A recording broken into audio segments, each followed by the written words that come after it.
और white house के बाद यूक्रेन पर अब एक और बैठक होगी और इस बैठक में ज़ेलेंस्की भी होंगे, डोनाल्ड ट्रंप भी होंगे और साथ में होंगे व्लादिमीर पुतिन।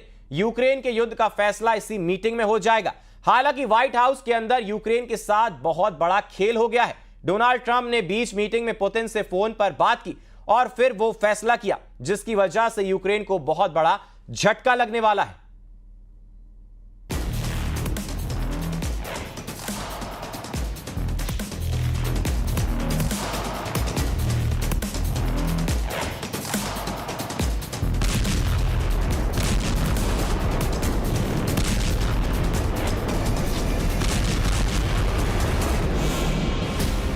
जब व्हाइट हाउस के दरवाजे पर डोनाल्ड ट्रंप जेलेंस्की का स्वागत कर रहे थे, जब जेलेंस्की के गले में हाथ डालकर ट्रंप उन्हें व्हाइट हाउस ले जा रहे थे, जब कुर्सी पर आमने सामने बैठकर ट्रंप और जेलेंस्की हंसी मजाक कर रहे थे, पत्रकारों के सवालों का हंस हंस कर जवाब दे रहे थे, और जब डोनाल्ड ट्रंप यूरोप के लीडर्स के साथ ग्रुप फोटो खिंचवा रहे थे, उस वक्त पुतिन दहला रहे थे पूरा यूक्रेन। खार्किव में पुतिन की फोर्स ने क्या किया, ये ड्रोन से बनाया गया ये वीडियो बता रहा है। इस अपार्टमेंट पर बैलिस्टिक मिसाइल से हमला हुआ, 3 लोगों की मौत हो गई, जिसमें एक 2 साल का बच्चा भी था। 17 लोग घायल हुए हैं। जब यूक्रेन को लेकर नेटो देश आमने सामने बैठकर बातें कर रहे थे, जब ट्रंप के साथ मिलकर यूक्रेन पर रूस का कब्जा हटाने की मिन्नतें की जा रही थी, ठीक उसी वक्त पुतिन की फौज यूक्रेन के नए नए इलाकों पर अपना झंडा फहरा रही थी। ये तस्वीरें बता रही हैं कि यूक्रेन में क्या होने जा रहा है। 18 अगस्त की रात को पुतिन ने जो बमबारी की, 19 अगस्त की सुबह उसके बाद का हश्र देखा जा सकता है। ये मध्य यूक्रेन में निप्रो नदी के पास बसा क्रेमेंचुक शहर का नजारा है। पूरी दुनिया सवाल पूछ रही है कि 18 अगस्त को व्हाइट हाउस में हुई मीटिंग का क्या हुआ। क्या यूक्रेन का युद्ध रुकेगा? क्या सीज फायर होगा?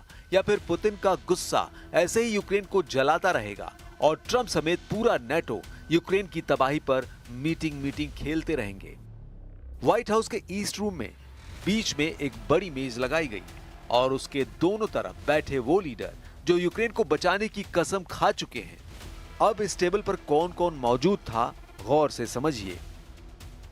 एक तरफ बैठे डोनाल्ड ट्रंप, उनके बाईं तरफ बैठी हैं इटली की पीएम जॉर्जिया मेलोनी और German chancellor Friedrich Merz. Trump के दाईं तरफ बैठे हैं फ्रेंच प्रेसिडेंट इमैनुअल मैक्रों और British PM Keir Starmer. Trump के सामने हैं व्लादिमीर जेलेंस्की। जेलेंस्की की बाईं तरफ है नेटो चीफ मार्क रूटे और दाईं तरफ है फिनलैंड के राष्ट्रपति अलेक्जेंडर स्टब और यूरोपीय आयोग की अध्यक्ष उर्सुला वॉन डेर लेयेन। ये मीटिंग 2 घंटे तक चली और इस मीटिंग के बाद जो बातें बाहर निकल कर आई वो बहुत ज्यादा चौंकाने वाली हैं, क्योंकि इस मीटिंग के बाद जेलेंस्की ने खुद मीडिया को वो बात बताई है जिसमें साफ नजर आ रहा है कि इस बैठक का फायदा न यूक्रेन को हुआ न यूरोप को हुआ, बल्कि डोनाल्ड ट्रंप ने वो चाल चल दी है जिससे अमेरिका के खाते में जेलेंस्की को 8 लाख करोड़ रुपए भरने होंगे। ऐसा इसलिए क्योंकि यूक्रेन को बचाने के नाम पर अमेरिका अब यूक्रेन को 90 अरब डॉलर यानी करीब 8 लाख करोड़ रुपए के हथियार बेचेगा। इस हथियार पैकेज को यूक्रेन की सुरक्षा गारंटी बताया जा रहा है। зброї, американської зброї, якої немає у нас, туди входить передусім літаки, системи протиповітряної оборони тощо. Залишимо поки тощо. Там дійсно є пакет нашими пропозиціями на 90 мільярдів доларів. जेलेंस्की ने जो बताया उससे एक बात साफ नजर आ रही है, वो ये बात कि यूरोप के बड़े बड़े लीडर्स के साथ मीटिंग में डोनाल्ड ट्रंप ने जेलेंस्की को डराने से ज्यादा बहकाने वाली बात की है। यूक्रेन के युद्ध को लेकर ट्रंप ने जेलेंस्की को बहुत बुरा फंसा दिया है। फंसाया भी ऐसा कि जेलेंस्की के चारों तरफ फैला ट्रैप गारंटी दे रहा है कि जीत पुतिन की ही होगी। ट्रंप ने कहा है कि यूक्रेन को अमेरिका की मदद जारी रहेगी। ट्रंप ने कहा कि यूक्रेन भले ही नेटो का सदस्य ना बने, लेकिन उसकी हिफाजत की जाएगी। ट्रंप ने कहा कि वो यूक्रेन में अमेरिका के सैनिक भेजने पर सोच सकते हैं। ट्रंप ने कहा कि युद्ध कब खत्म होगा वो अभी इस बारे में नहीं बता सकते। ट्रंप ने यह भी कहा कि युद्ध रोकने के लिए सीज फायर की जरूरत नहीं है और जल्द ही अमेरिका, रूस और यूक्रेन की एक बैठक होगी। Глава Соединенных Штатов и его команда, во-первых, искренне хотят достичь результата, который будет долгосрочным, устойчивым, надежным, в отличие от европейцев, которые на тот момент твердили на каждом углу, что только прекращение огня, и после этого они будут продолжать поставлять Украине оружие. इस मीटिंग के दौरान जब यूक्रेन की सुरक्षा गारंटी पर बात हो रही थी और ट्रंप कह रहे थे कि अमेरिका और यूरोप के देश मिलकर काम करेंगे, इन 40 मिनटों के बारे में जर्मन चांसलर फ्रेडरिक मर्ज ने बताया कि पुतिन सिर्फ 15 मिनट के अंदर जेलेंस्की से मुलाकात के लिए राजी हो गए और अब अगले 2 हफ्तों में पुतिन और जेलेंस्की के बीच बातचीत हो सकती है ताकि युद्ध रोकने पर कोई समझौता हो सके। Es hat eine Unterbrechung gegeben. In der Zeit hat der amerikanische Präsident mit dem russischen Präsidenten telefoniert und verabredet, dass es ein Treffen zwischen dem russischen Präsidenten und dem ukrainischen Präsidenten innerhalb der nächsten 2 Wochen geben wird. Dieses Treffen soll an einem Ort stattfinden, der noch vereinbart werden muss. Präsident Trump hat sich bereit erklärt, danach erneut zu einem Dreiertreffen einzuladen, sodass die Verhandlungen jetzt wirklich aufgenommen werden können. इसके मायने यह है कि अब table पर Zelensky और Putin आमने सामने होंगे। मुद्दा यूक्रेन का युद्ध होगा। जेलेंस्की और पुतिन के बीच क्या ये बातचीत युद्ध को खत्म करेगी या फिर जेलेंस्की की जी का जंजाल बन जाएगी, क्योंकि पुतिन से सौदेबाजी करके आज तक कोई नहीं जीता है। जेलेंस्की के लिए इसे सलाह कहा जाए या फिर वार्निंग, वो ये बहुत अच्छी तरह जानते हैं कि यूक्रेन के युद्ध में पुतिन की फोर्स इस वक्त बुलंदी पर है। बुलंदी के मायने कि पूर्वी यूक्रेन के ज्यादातर इलाकों पर रूस की फौज का कब्जा है। दक्षिण में क्राइमिया और मारियुपोल पहले ही पुतिन के पास है और डोनबास में लुहांस्क और डोनेस्क के बड़े इलाकों को वापस हासिल करना अब जेलेंस्की के बस की बात नहीं रही।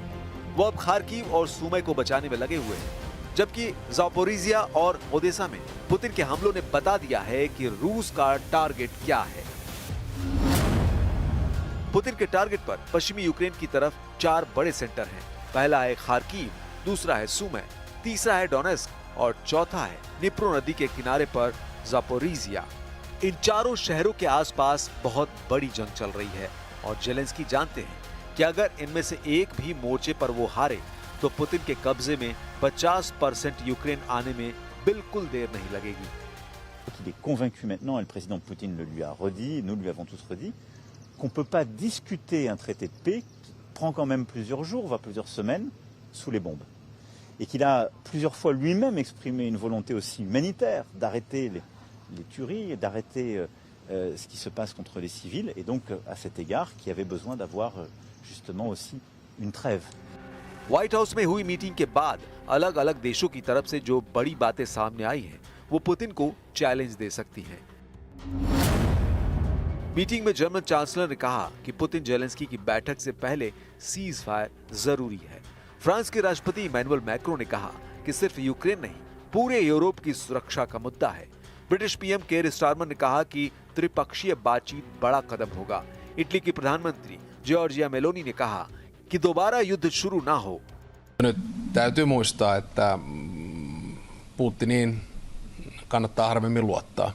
Eli nyt jää nähtäväksi, onko hänellä rohkeutta tulla tämän tyyppiseen tapaamiseen, onko hänellä rohkeutta tulla kolmiväliseen tapaamiseen vai pelaako hän jälleen kerran aikaa.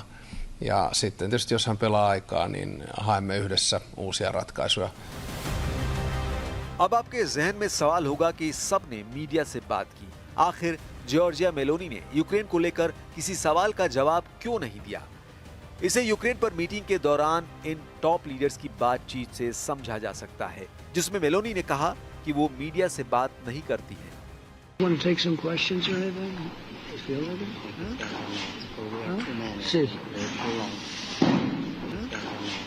Huh? See.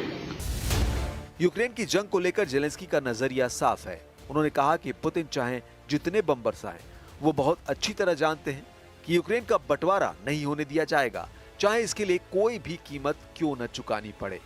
वैसे ट्रंप से बातचीत के लिए जेलेंस्की को बाकायदा ट्रेनिंग मिली और उन्हें ये ट्रेनिंग ब्रिटेन के प्रधानमंत्री कीर स्टारमर ने दी। पश्चिमी मीडिया में इसका दावा किया जा रहा है। इस ट्रेनिंग का असर भी नजर आया। स्टारमर ने ही जेलेंस्की को सलाह दी थी कि आलोचना से बचने के लिए वो इस बार जंग वाली वर्दी नहीं बल्कि डिप्लोमेटिक बातचीत वाला सूट पहने। जब 28 फरवरी को जेलेंस्की ट्रंप से मिले थे तो ऐसी गुस्सा गर्मी हुई थी जैसे दो दुश्मन देश भी आपस में बात नहीं करते। और अब 18 अगस्त को जेलेंस्की ट्रंप की मुलाकात देखिए। हंसी मजाक का ऐसा माहौल कि समझ नहीं आ रहा है कि आखिर 6 महीनों पहले ट्रंप और जेलेंस्की के संबंधों में क्या केमिकल लोचा हुआ था। अब अगले कुछ दिनों में पुतिन और जेलेंस्की की मीटिंग पर बड़ा फैसला हो सकता है और तब देखा जाएगा कि ट्रंप पुतिन और जेलेंस्की के बीच क्या और किन शर्तों पर डील करवाते हैं। वैसे फिलहाल जेलेंस्की के सामने एक तरफ कुआं और दूसरी तरफ खाई है और सामने पुतिन AK-47 लेकर खड़े हुए हैं।